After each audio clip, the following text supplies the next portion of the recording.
Guys हम लोग बहुत थक चुके हैं क्योंकि यहाँ पे बहुत अलकरहा ठार सीढ़ियाँ हम चढ़ रहे हैं। गाइस आप लोग देख सकते हैं कि कितना यहाँ पे पसीना पसीना हो गए। गाइस हम लोग एकदम आँखी कान डाल ले घलो पसीना बहा रहा है, एकदम चिपचिपा लग रहा है। गाइस आप लोग देख सकते हो यहाँ पे बहुत सारा यहाँ पे चिकना माटी उधर गया है, इसलिए थोड़ा सा चढ़ने में तकलीफ हो रहा है। गाइस चढ़ने में और पाछू डहर देख सकते हो गाइस पहाड़ दिख रहा है कचारगढ़ का, तो मज़ा आ रहा है एडवेंचर करने में।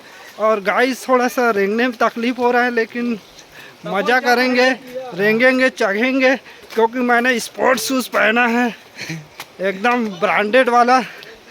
देखर पाए कि मैं चक पा रहा हूँ अच्छे से। तो संगवारी हो मज़ा करत रहो, मोर सन ब्लॉग में बने रहो, बढ़िया मज़ा ही थोड़ा सा टाइम पास करत रहो। हाँ लेकिन सीरियसली बहुत ज़्यादा थक गया हूँ। और जो 18 साल पहले जो मैं आ रहा हूँ तो ये सब कुछ सुविधा नहीं जैसे सीढ़ी वीढ़ी के, तो सीजी गवर्नमेंट या महाराष्ट्र गवर्नमेंट दोनों ला मिल के थैंक यू बोला था, कितना अच्छा बन गया है। और मोर पीछे पहाड़ बहुत बढ़िया, गुफा उफा बहुत ज़बरदस्त है।